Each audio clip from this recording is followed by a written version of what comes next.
ओम शांति। मैं आत्मा सच्चा योगी हूँ। एक परमात्मा याद की लगन में मगन स्मृति स्वरूप हूँ। ज्ञान के सागर शिव परमात्मा मेरे समीप है। मैं आत्मा योग युक्त और युक्ति युक्त हूँ।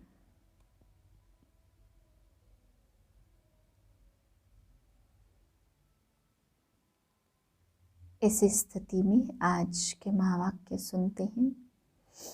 12/12/2021 के महावाक्य हैं। रिवाइज है 9/12/89 सन की। अव्यक्त बाप दादा। टॉपिक है योग युक्त और युक्ति युक्त बनने की युक्ति। आज बाबा बच्चों को समझा रहे हैं कि बच्चे ब्राह्मण जीवन की विशेषता, ब्राह्मण जीवन का न्यारापन, प्यारापन और ब्राह्मण जीवन का सबसे बड़ी विशेषता और अलौकिकता बाबा ने कहा योग युक्त और युक्ति युक्त बनने में है। फिर बाबा समझाते कि बच्चे एक भी भूत के वशीभूत नहीं होना है, क्योंकि भूतों में यूनिटी बहुत होती है। अगर मन बुद्धि संस्कार एक भूत के वशीभूत है तो और भूत भी आ जाएंगे। फिर बाबा ने सारथी शब्द का अर्थ समझाया। बाबा कहते सारथी का मतलब ही है आत्माभिमानी बनना, क्योंकि इस रथ का सारथी है आत्मा। तो बाबा कहते रथ का रथी, रथ को चलाने वाला, साथ रहने वाला, सारथी में आत्मा हूँ, इस अनुभव में रहना। फिर आगे बाबा समझा रहे हैं टीचर्स को कि बच्चे सदा पहले मैं करना है, लेकिन ईर्ष्या में पहले मैं नहीं, बल्कि फॉलो फादर करने में पहले मैं। अगर ईर्ष्यावश पहले मैं करते हैं तो वो मैं की बजाय, फर्स्ट की बजाय लास्ट नंबर हो जाता। आज बाप दादा अपने सर्व बच्चों में से विशेष 2 प्रकार के बच्चे देख रहे हैं। एक है सदा योग युक्त और हर कर्म में युक्ति युक्त। दूसरे योगी हैं लेकिन सदा योग युक्त नहीं है और सदा हर कर्म में स्वतः युक्ति युक्त नहीं। मनसा व बोल व कर्म तीनों में से कभी किसमें और कभी किसमें युक्ति युक्त नहीं। वैसे ब्राह्मण जीवन अर्थात स्वतः योग युक्त और सदा युक्ति युक्त। ब्राह्मण जीवन की अलौकिकता, विशेषता, न्यारा और प्यारापन यही है, योग युक्त और युक्ति युक्त। लेकिन कोई बच्चे इस विशेषता में सहज और नेचुरल चल रहे हैं और कोई अटेंशन भी रखते हैं, फिर भी सदा दोनों बातों का अनुभव नहीं कर सकते। इसका कारण क्या? नॉलेज तो सभी को है और लक्ष्य भी सभी का एक ही है, फिर भी कोई लक्ष्य के आधार से इन दोनों लक्ष्य अर्थात योग युक्त और युक्ति युक्त स्थिति की अनुभूति के समीप है और कोई कभी फास्ट पुरुषार्थ से समीप आते, लेकिन कभी समीप और कभी चलते चलते कोई न कोई कारणवश रुक जाते। इसलिए सदा लक्षण के समीप अनुभूति नहीं करते। सर्व ब्राह्मण आत्माओं में से इस श्रेष्ठ लक्ष्य तक नंबर 1 समीप कौन? ब्रह्मा बाप। क्या विधि अपनाई जो इस सिद्धि को प्राप्त किया? सदा योग युक्त रहने की सरल विधि है सदा अपने को सारथी और साक्षी समझ करके चलना। आप सभी श्रेष्ठ आत्माएं इस रथ के सारथी हो। रथ को चलाने वाली आत्मा सारथी हो। यह स्मृति स्वतः ही इस रथ अथवा देह से न्यारा बना देती, किसी भी प्रकार के देहभान से न्यारा बना देती। देहभान नहीं तो सहज योग युक्त बन जाते और हर कर्म में योग युक्त युक्ति युक्त स्वतः ही हो जाते हैं। स्वयं को सारथी समझने से सर्व कर्मेंद्रियां अपने कंट्रोल में रहती हैं अर्थात सर्व कर्मेंद्रियों को सदा लक्ष्य और लक्षण की मंजिल के समीप लाने की कंट्रोलिंग पावर आ जाती है। स्वयं सारथी किसी भी कर्मेंद्रिय के वश नहीं हो सकता, क्योंकि माया जब किसी के ऊपर भी वार करती है तो माया के वार करने की विधि यही होती कि कोई न कोई स्थूल कर्मेंद्रियां अथवा सूक्ष्म शक्तियां मन बुद्धि संस्कार के परवश बना देती। आप सारथी आत्माओं को जो महामंत्र वशीकरण मंत्र बाप से मिला है उसको परिवर्तन कर वशीकरण के बजाय वशीभूत बना देती, और एक बात में भी वशीभूत हुए तो सभी भूत प्रवेश हो जाते, क्योंकि इन भूतों की भी आपस में बहुत यूनिटी है। एक भूत आया तो वह सभी का आह्वान करेगा।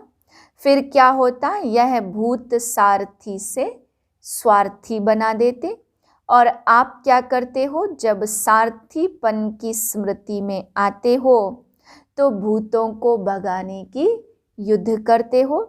युद्ध की स्थिति को योग युक्त स्थिति नहीं कहेंगे, इसलिए योग युक्त व युक्ति युक्त मंजिल के समीप जाने की बजाय रुक जाते हो और पहला नंबर स्थिति से दूसरे नंबर में आ जाते हो। सारथी अर्थात वश होने वाले नहीं, लेकिन वश कर चलाने वाले। तो आप सब कौन हो, सारथी हो ना। सारथी अर्थात आत्माभिमानी, क्योंकि आत्मा ही सारथी है। ब्रह्मा बाप ने इस विधि से नंबर 1 की सिद्धि प्राप्त की, इसलिए बाप भी इसका सारथी बना। सारथी बनने का यादगार बाप ने करके दिखाया। फॉलो फादर करो, सारथी बन। सदा सारथी जीवन में अति न्यारी और प्यारी स्थिति का अनुभव कराया, क्योंकि देह को अधीन कर बाप प्रवेश होते अर्थात सारथी बनते हैं। देह के अधीन नहीं बनते, इसलिए न्यारा और प्यारा। ऐसे ही आप ब्राह्मण आत्माएं भी बाप समान सारथी की स्थिति में रहो। चलते फिरते यह चेक करो कि सारथी अर्थात सर्व को चलाने वाली न्यारी और प्यारी स्थिति में स्थित हूँ। बीच बीच में चेक करो, ऐसे नहीं सारा दिन बीत जाए और फिर रात को चेक करो। सारा दिन बीत गया तो बीता हुआ समय सदा के लिए कमाई से गया, इसलिए गवा करके होश में नहीं आना। यह स्वतः नेचुरल संस्कार बनाओ। कौन सा चेकिंग का, जैसे किसी के कोई पुराने संस्कार इस ब्राह्मण जीवन में अभी भी आगे बढ़ने में विघ्न रूप बन जाते, तो कहते हैं ना कि न चाहते भी संस्कारों के वश हो जाते। जो नहीं करना चाहते हो वह कर लेते हैं। जब उल्टे संस्कार न चाहते भी कर्म करा लेते तो यह नेचुरल चेकिंग का शुद्ध संस्कार अपना नहीं सकते हो क्या।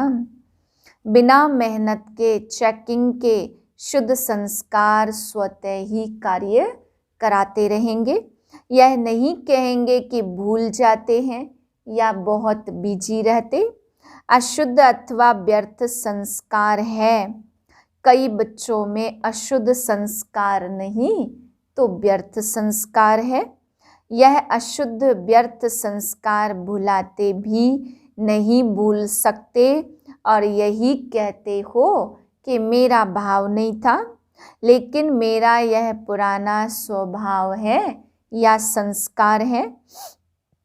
तो अशुद्ध नहीं भूलता, फिर शुद्ध संस्कार कैसे भूल जाता। तो सारथीपन की स्थिति स्वतः ही स्व उन्नति के शुद्ध संस्कार इमर्ज करती है और नेचुरल समय प्रमाण सहज चेकिंग होती रहेगी। अशुद्ध आदत से मजबूर हो जाते हो और इस आदत से मजबूर हो जाएंगे। तो सुना, सदा योग युक्त युक्ति युक्त रहने की विधि क्या हुई? सारथी बन चलना, सारथी बन स्वतः ही, साक्षी हो कुछ भी करेंगे देखेंगे सुनेंगे, साक्षी बन देखने सोचने करने, सब में सब कुछ करते भी निर्लेप रहेंगे, अर्थात माया के लेप से न्यारे रहेंगे। तो पाठ पक्का किया ना? सभी टीचर्स का बाप से कितना प्यार है। बाप सदा टीचर्स को अपने सेवा के समीप साथी समझते। तो पहले फॉलो टीचर करेंगी ना? इसमें सदा यही लक्ष्य रखो कि पहले मैं, ईर्ष्या से पहले मैं नहीं, वह नुकसान करती। शब्द वही है, पहले मैं, लेकिन एक है ईर्ष्यावश पहले मैं। तो इसके बजाय फर्स्ट के बदले लास्ट में पहुंच जाता, फर्स्ट से लास्ट आ जाता। और फॉलो फादर में पहले मैं कहा और किया तो फर्स्ट के साथ में आप भी फर्स्ट हो जाएंगे। अच्छा, योग युक्त रहे या बर्तन मांजना अर्थात साधारण काम कर रहे हैं तो स्थिति भी साधारण हो जाए ऐसा नहीं। हर समय फॉलो फादर। सुना, आगे बैठती हो ना तो बैठने में आगे कितना अच्छा लगता। फॉरेनर्स क्या करेंगे? फॉलो फादर करेंगे ना। अच्छा, सदा ब्रह्मा बाप को फॉलो करने वाले, योग युक्त युक्ति युक्त रहने वाले, सदा सारथी बन कर्मेंद्रियों को श्रेष्ठ मार्ग पर चलाने वाले, मंजिल के समीप रहने वाले, ऐसे सर्वश्रेष्ठ आत्माओं को याद प्यार और नमस्ते। हम रूहानी बच्चों की रूहानी बाप को नमस्ते। अव्यक्त बाप दादा के जोन वाइज उच्चारे हुए मधुर महावाक्य। इंदौर जोन बाप दादा की श्रेष्ठ मत ने श्रेष्ठ गति को प्राप्त करा दिया, ऐसा अनुभव करते हो।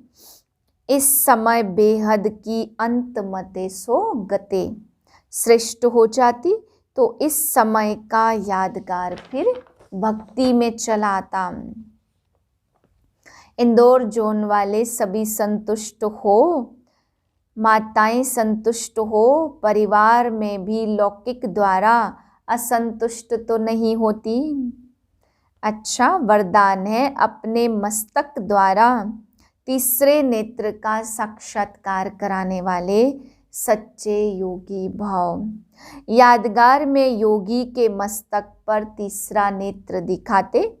आप सच्चे योगी बच्चे भी अपने मस्तक द्वारा तीसरे नेत्र का साक्षात्कार कराने के लिए सदा बुद्धि द्वारा एक बाप के संग में रहो। एक बाप दूसरे हम, तीसरा न कोई। जब ऐसी स्थिति होगी तब तीसरे नेत्र का साक्षात्कार होगा। अगर बुद्धि में कोई तीसरा आ गया तो फिर तीसरा नेत्र बंद हो जाएगा। इसलिए सदैव तीसरा नेत्र खुला रहे, इसके लिए याद रखना, तीसरा न कोई।